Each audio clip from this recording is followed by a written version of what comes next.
What's up, guys? Paulie Malignaggi for Paulie TV. The Manny Pacquiao return is upon us. Big Saturday night events are upon us as well in boxing. We also have the Bam Rodriguez versus Cofu fight on DAZN on Saturday night. But let's get into I'll get into that a little bit. But let's get into the return of Manny in the main event, fighting Mario Barrios for Barrios' WBC welterweight championship. For starters, yeah, I mean, this is a little bit of a low-hanging fruit here. I mean, Barrios has been far from impressive as a welterweight champion. Decent fighter, but really in any other era of welterweight, in the welterweight division, probably Barrios would not be a champion. So I do think Manny's kind of picking the moment where he sees a little bit of a path to a victory and a championship and is coming back. I think if there was a deeper welterweight division, Manny probably would not make this choice. Having said that, still an interesting fight, still interesting event. Pacquiao still generates attention, crossover appeal in boxing, and discussion, from casuals and hardcore fans. So it's never a bad thing for boxing to get this kind of attention, Having said that, could he fall on his face here, 46 years old? Possibly. I think in the years since we've seen Manny, since I had my takes and opinions on possible PED use, I think more and more people have taken that sort of seriously. I know he, we saw in his fight with Keith Thurman, he won that fight more on energy than craftiness. As fighters get older, they shouldn't be winning on energy against younger fighters. They're typically older fighters who beat younger fighters, beat them on craftiness, a la Bernard Hopkins, things like that. So the fact that Manny never really learned that craftiness to beat guys at a slower pace and to learn how to slow the pace down and take the pace away from the younger, energetic guys and beat them just made it more suspicious, in my opinion. Now, having said that, you got over 70 pro fights with Manny Pacquiao, a lot of wars, a lot of tough fights, again, into his 40s, it didn't seem like they affected him. Wonder why. And honestly, there's typically when you fight in that kind of kamikaze-ish style that Pacquiao always fought with, it was exciting. Definitely, brought a lot of excitement to the table. But you typically shorten your career, not extend it. Pacquiao seemed to constantly extend his career and have success at higher levels, even like we saw into his early 40s against Keith Thurman. That was a big win. But eventually, the sand runs out of the hourglass no matter what, because, you do wear out your body regardless. You're still in these fights. You're still in these training camps. So regardless of anything, eventually the sand has to run out of the hourglass. And in the second half of the Ugas fight, he did look, shop worn and hasn't been back, So what's his chances against Barrios? Barrios is not that impressive. He hits pretty hard. We've seen him score some knockdowns, some knockouts. He's very hittable though, And does Pacquiao, we know that the power is the last thing to go. So does Pacquiao have that equalizer still? And if he does, can he close the gap? Can he have that explosive first step that he always had, that he really seemed to even have in his early 40s? That explosive first step that usually is reserved for younger fighters, that closes the gap in a blink of an eye and surprises the opponent, and he can kind of blast down the middle with that straight left hand that Pacquiao always used, because Pacquiao had that in his best days, but Barrios also is susceptible to these kind of shots. A lot of times he's front foot heavy. He gets hit with these crosses. I know that guy Ramos had knocked him down with some crosses. So he's very hittable, and It does make for the interesting concept. I think Manny probably doesn't have the energy to make this a 12-round fight that he can win. I'm not saying he can't go 12 rounds, but I think if it ends up going too many rounds, the fight starts getting worse and worse for Manny, and he probably starts taking more and more punishment, because he may, at his age, I'm not sure that he can keep up any kind of pace like that no matter what. Like I said, Manny really wasn't a guy that learned how to slow the pace down and beat you on craftiness. He really never learned that much craftiness. He was his main path to victory was always energy, even into his 40s somehow. So at this point, where no matter what, alleged laboratory help or not, 46 is 46, and you still may not be able to have that kind of energy into the second half of the fight. Does he have to score an early knockout? Can he score an early knockout? That's really the question I have for you guys. And do you think that he can go into the second half of the fight and still have a chance to win the fight? I think if Manny's going to win this fight, it's got to be in the first half, a knockout in the first half of the fight. I think if he's going to be competitive, even it's going to be in the first half of the fight. As limited as I think Barrios is, I think is the more the fight extends. Barrios is about 29, 30 years old. The more the fight extends, the more advantage he has.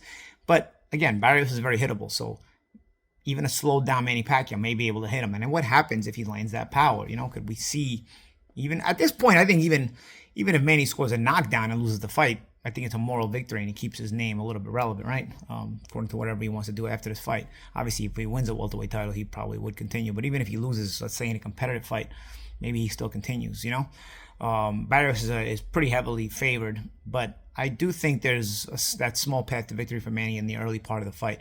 Otherwise, like I said, even as limited as I view Barrios as a fighter and as a champion, I think he starts to take the play away regardless in the second half of the fight. Not to say that Barrios can't take the play away in the first half of the fight, but I think Manny's best chance is to have a little bit of the play in the first half of the fight. But if it goes into the second half of the fight, I think Barrios really starts to take control of it. Tszyu and Fundora have a rematch. That's going to be an interesting one as well. The first fight I couldn't see Tszyu doing anything but really hurting Fundora.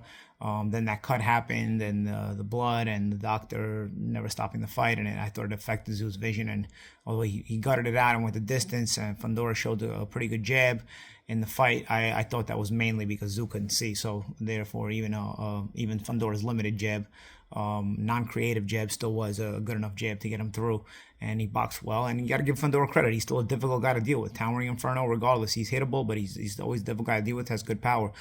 The real question mark for this fight is what Tszyu did after it. He went and fought Murtazaliev, which is Bakram Murtazaliev, which is like the boogeyman of this weight class, and still nobody talks about him. I think there's a better Bievish character traits to Murtazaliev, and nobody even talks about him since he's knocked out Tszyu, which is crazy to me. Nobody wants to go near him. Nobody mentions him. He's the world champion. He's one of the world champions in this weight class, and probably the most dangerous guy in the weight class. Yet nobody talks about him.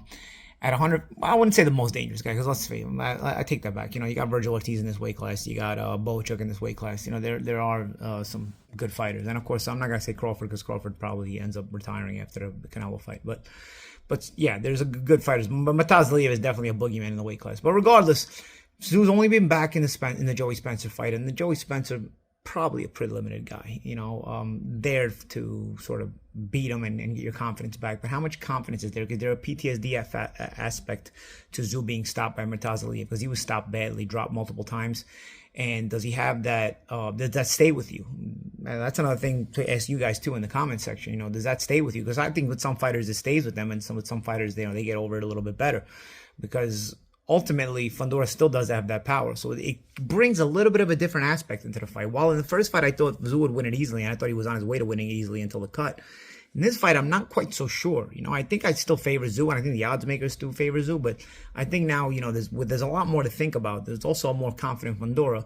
And so this fight really becomes interesting as well. The fact that it's a co-main event is shows you the depth of this card, because this fight was a main event as a pay-per-view a year ago, right? Was just lower a year ago, and now it's the co-main event on the big Pacquiao Barrios card. So it's we got a solid card here. I think Isaac Cruz is fighting what's the guy's name? Starts with an F. Ferrio or something like that. That was a fun fight the first time around. I'm not quite sure it needed a rematch, but whatever.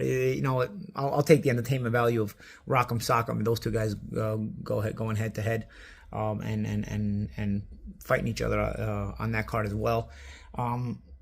Let's see. You got Bam Rodriguez fighting Capo. Capo was a tough guy, man. I think he's got one of the world titles. I think the WBO champion. He's a pressure guy. I think this could be a fight where Bam goes some rounds, maybe even goes the distance. Tricky thing about Bam is every time you think he's going to get tested, he steps his own game up and he ends up, impressing more than you expected. So therefore, from that aspect, I don't know what to expect, right? So really, there's some things to think about there as well. But I would be shocked if Bam loses. He's a heavy favorite for a reason, but I'm curious to see how he looks against Cafu, because again, Bam is the kind of guy who's an ascending star, looks good every time, and you wonder how is he due for an off night, or even, and I'm not saying an off night where he gets beat. I'm saying an off night where he doesn't leave you starstruck, like in amazement at what he's been doing. He's been doing that consistently lately. So these are just my thoughts going into Saturday. Obviously, I've given in the other video I did some Usyk and Dubois previews and gave some thoughts on Usyk and Dubois.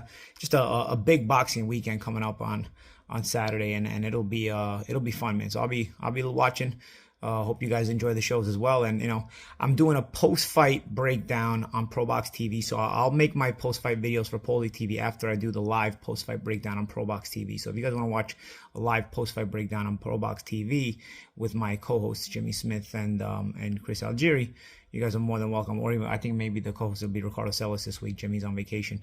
But regardless, if you guys want to watch it, check out ProBox TV right after the main event. We'll be on live, and then I'll go make my post-fight Paulie TV video with my personal thoughts on it as well. Also, if you guys haven't noticed yet, or if you guys haven't seen yet, me and my buddy Tommy Reynolds, I've known him for a long time. He makes some great parlays and is a really solid gambler with boxing parlays. I have a show with him more so on the gambling aspect of boxing. It's Tommy and Paulie's Big Fight Forecast. So tune in and subscribe to that channel as well if you're into the gambling odds. We just discuss our thoughts on the odds and various parlay options and whatnot on the boxing schedule weekly. And if it interests you, you guys should subscribe and tune into that podcast as well. But for now, I'm Paulie Malignaggi, guys. This is Paulie TV. I will see you after the fight.